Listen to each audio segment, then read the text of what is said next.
Welcome to the show. Sorry for doing this late because of other issues that I'm not going to explain. That's a whole different channel and a whole different video. I digress. Anyway, you all know the usual. COVID cases. New Oasis County, if you live in New Oasis County, licensed your local news. We're now up to 33,636 cases, 622 deaths, none recovered, 2.21 million cases. Deaths are over 34,075, which is down to 34,000 deaths. Here in the United States, 24.7 million total cases, none recovered here. In the United States, 410K deaths. Worldwide, 96.2 million, 51.3 million recovered, and 2.6 million. Harris County, getting close to 300. Dallas County, over 200. Tarrant County, 201. Bexar County, over 100. Over 100K. What about California? 1.5 million. The largest one ever. How about Alabama? 4 cases in American Samoa. 3 have recovered, no deaths. So that's low.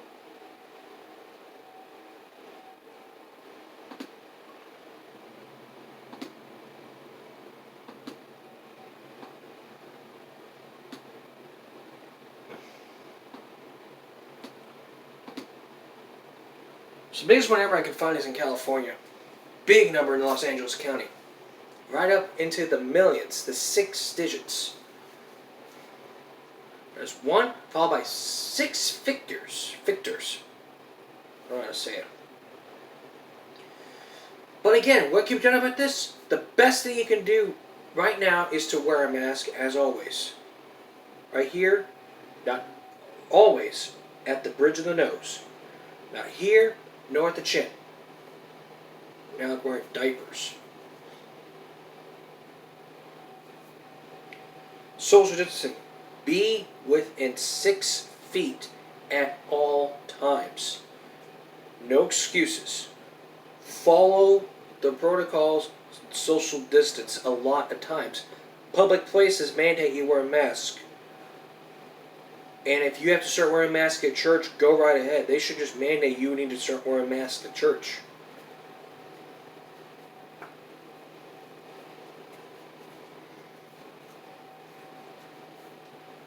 Also, get social distance 6 feet.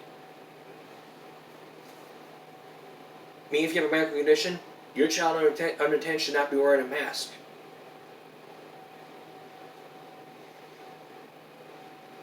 No ifs, ands, or buts about it.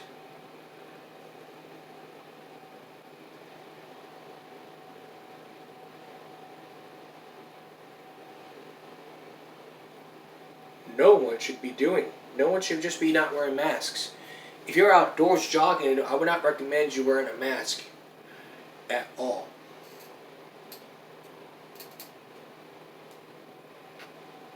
Because of the safety.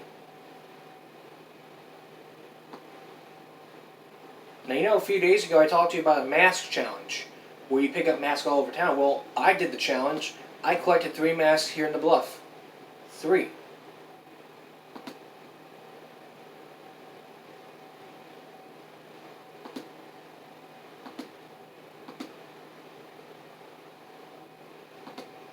Only 3 masks.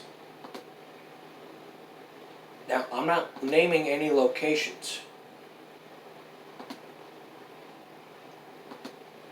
Because that would not be right.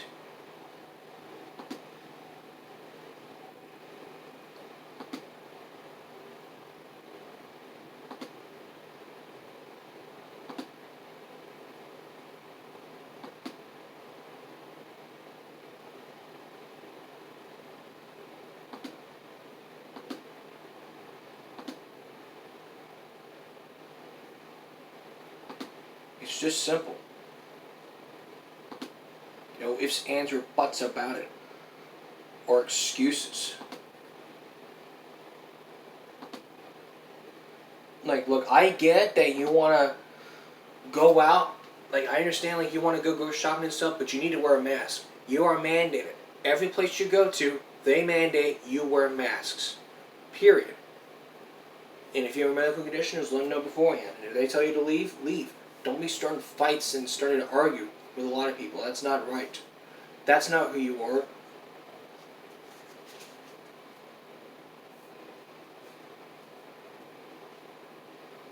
That is not who you are.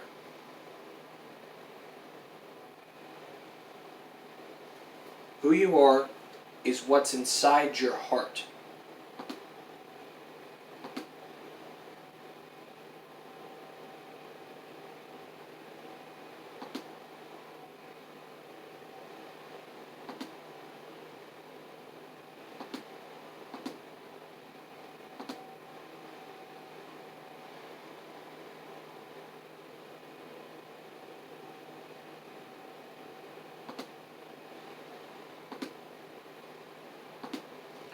It's just that no one should be just doing this. You need to start wearing masks at all times, period. No ifs, ands, or buts about it.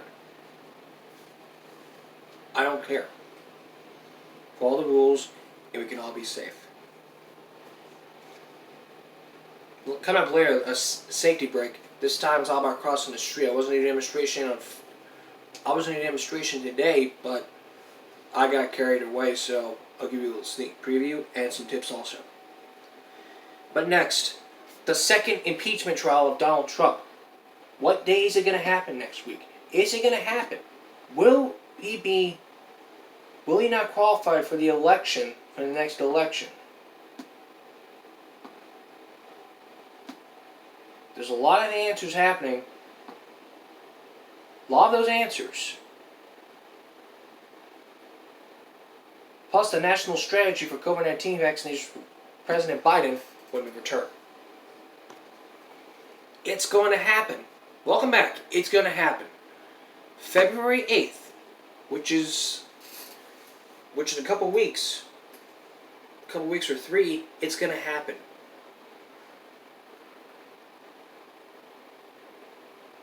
The impeachment trial will begin on the week of February 8th. Here's the latest from CBS News.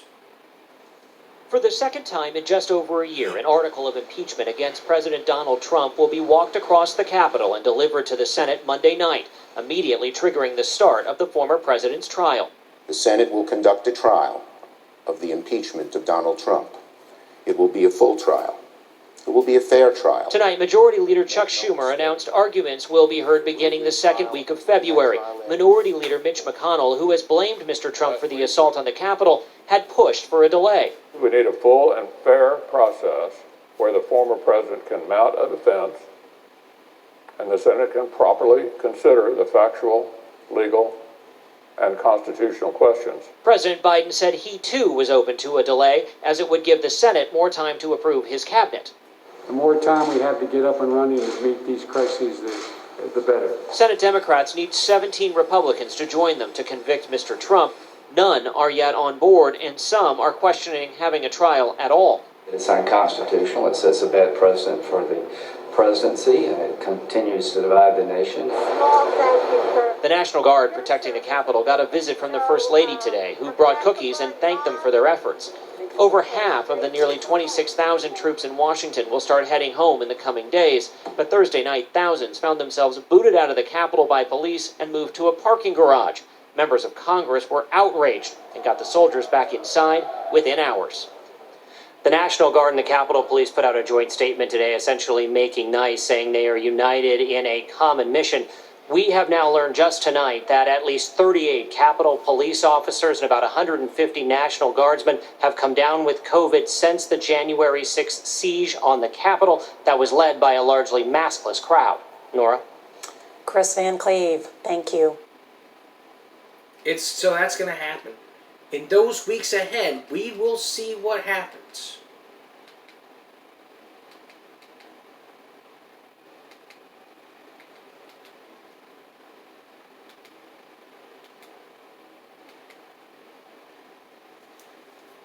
But nothing's being subject to the plate. I think he should go on trial. I don't think it's unconstitutional. I don't think it's constitutional. The trial should happen.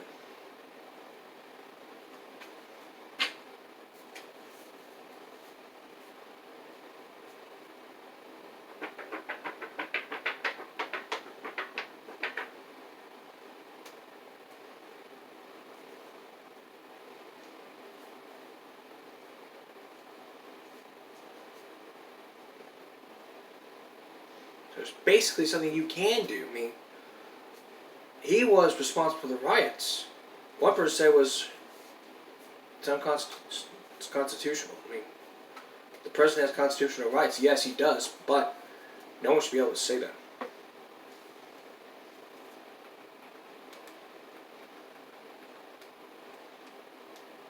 So I think that impeachment trial will happen.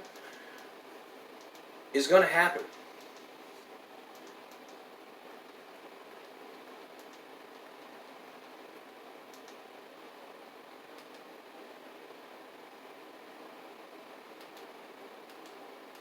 So it is going to happen, and if it doesn't happen,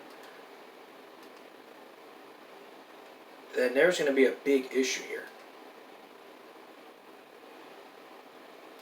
All right. Moving on to money break. Now we're talking about the minimum wage, and it's the minimum wage is like the pros and cons of the minimum wage. Here's the latest from Channel 3. Live TV from 85 plus channels with local sports and news. YouTube TV. Try it free. See a minimum wage of $15 an hour, a little more than double what it is right now. But as you might expect, there is plenty of opposition on Capitol Hill. Our Mariah Gallegos tonight has a look at the pros and cons. Raising the minimum wage to $15 an hour sounds like a lot, right? Because the current level, it's only $7.25 an hour. But Professor Lee says the increase in minimum wage was bound to happen soon because the number hasn't moved in over 10 years. $7.25 that was implemented all the way back in 2009 actually has lost its real value to purchase food and other goods by 20% at least. Lee says people who work full-time making minimum wage now bring in less than $31,000 yearly, meaning they live below the poverty level. However, while the wage increase is long overdue, Lee says it still presents several challenges. Higher wages on one hand is good, on the other hand, don't ever expect that you're gonna get all 100% of the bump in your income. That's because when there's an increase in wages, there's also an increase in the cost of living. Lee says the motive behind the relief plan is to help lift the economy, but he fears it may actually hurt instead by costing businesses more. Everything will increase substantially. Local business owner Joel Pike agrees, saying small businesses continue to struggle amid the pandemic. Do I think it needs to happen? Yes, I do. Do I think it's going to hurt a lot of people that are already struggling? Yes, I do. He says the increase will put yet another burden on local owners like himself who have yet to start recovering from the 2020 financial hit. A couple of dollars each year for the next 5 years or something, there's going to have to be of stepping into it. As of now, the American Rescue Plan proposed by President Biden is still in the works. You can find more information on what else is included in the plan on our website at KIIITV.com. Mariah Gallegos, 3 News. And we'll have that on our website. Give Me a Break on our Give Me a Break website. jcarm67 at wixsite.com/Give Me a Break for all the very latest. Up next, Safety Break. This time, it's all about crossing the street. I'll tell you why I'm doing this, plus give you the tips when we return. Whenever you're driving a car, you see people crossing in the middle of the road thinking that person should learn how to cross the street when he was a kid. Well, exactly.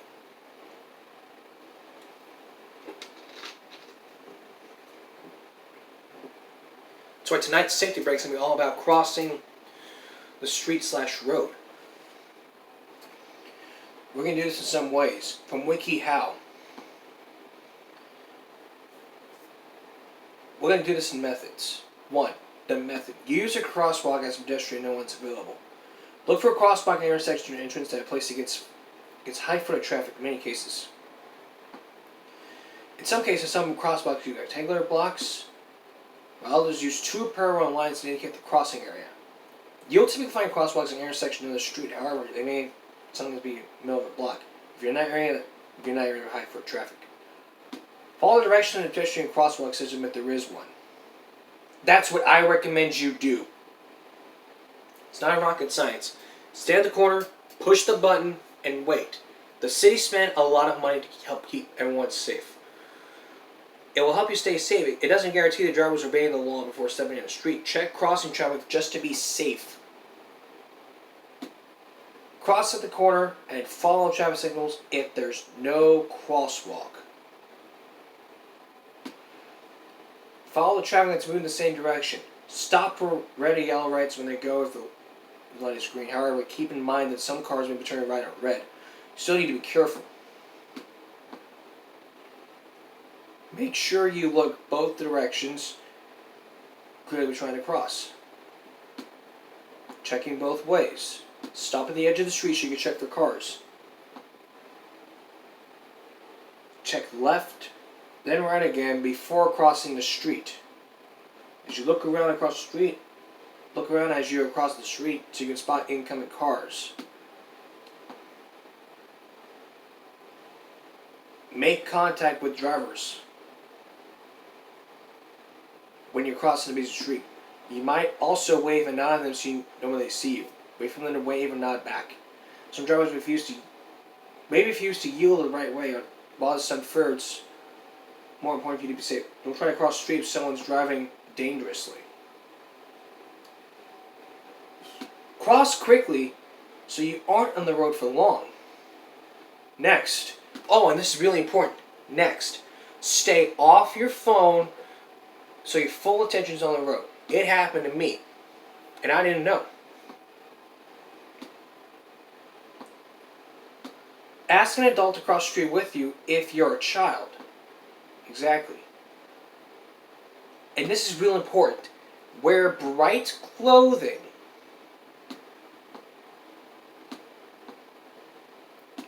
So people can see you at night. Yes, if you're crossing the street at night, you need to wear bright clothing. Dark clothing will not help. So I recommend you buy light clothing. Go to your local clothes store, get some bright clothing like a shirt or some shorts like these. Like, look what I'm wearing. This wouldn't be acceptable at night. I mean, the shorts would be acceptable at night because you can still see. This, I don't know if it's acceptable or not, but if it is, I don't think it should be. Also, if you're walking out often, you get reflective vests to put on reflective strips on a shirt or jacket so drivers can see you better. You can buy reflective at a sporting goods store, home improvement, or online. Next, you need to carry a flashlight with you at all times. But if you're driving my car or motorcycle, you need to look at the roads and you should have instructions. Just look at directions for crossing the street. And if you see any, watch for emerging cars and dismount your walk bike every time you're crossing the crosswalk. I mean, you could just be like, no, you get off the bike and you cross. And on Friday and on Monday's Evening Break, we're going to give you a demonstration with some kids. On Give Me Break Monday, we're going to go outside and give you a proper demonstration on how to do this.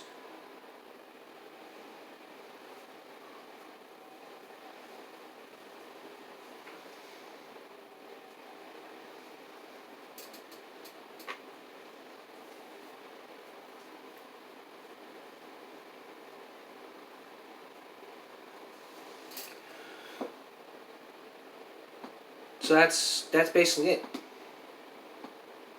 And there's also these tips. Stop, look, and listen. First, you think. Never cross at turns. Next, stop. Don't hurry. Give yourself time to look around. Look and listen.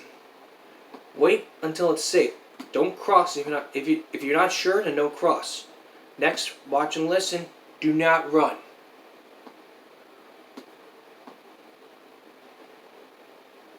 I mean, this is all about road safety / pedestrian safety. And I'm still going to give you this coming up on Monday.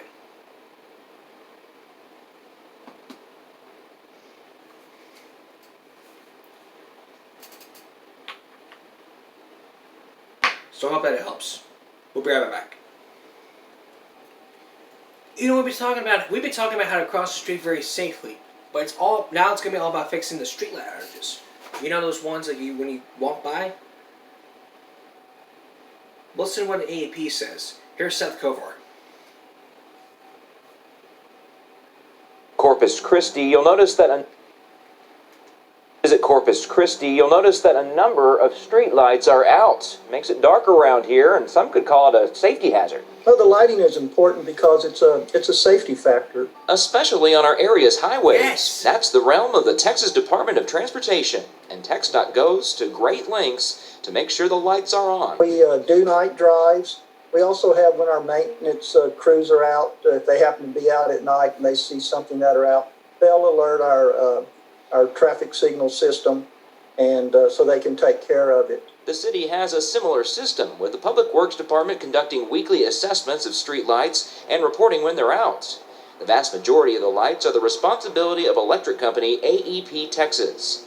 While they don't patrol for non-working street lights, they do snap into action when they get a report from the city or from you. Customers are very good about reporting streetlights, so we always have a continuous number of reports that are coming in, so we don't really have to do the nighttime drives right now. That's not the case right now. AEP has a strict 3 working day deadline to get a light fixed. If they take too long, they won't charge the city for their work. The company wants to hear from you, as does TxDOT. We always want to know what motorists and residents are encountering on our roadways. So if there is a deficiency, we can take care of it. An easy way to tell if a street light is the responsibility of AEP is to look for this vertical number on the front of the pole. You can use it by calling or going online to report an outage. Reporting in Corpus Christi, Seth Kovar, Chris 6 News. Thank you, Seth. So if you see a street light in your area that's out, and you live in the state of Texas, find that number, call the AEP, then file that complaint. That's simple. And this is mandated to me. If I see something going on, I'm a mandated reporter and I know what's going on. That's all position. Give me a break Friday going to Saturday. We'll see you again for Give Me a Break Monday, live at the crosswalk with COVID-19 and safety break. Have a good night, everyone. Take care of yourself.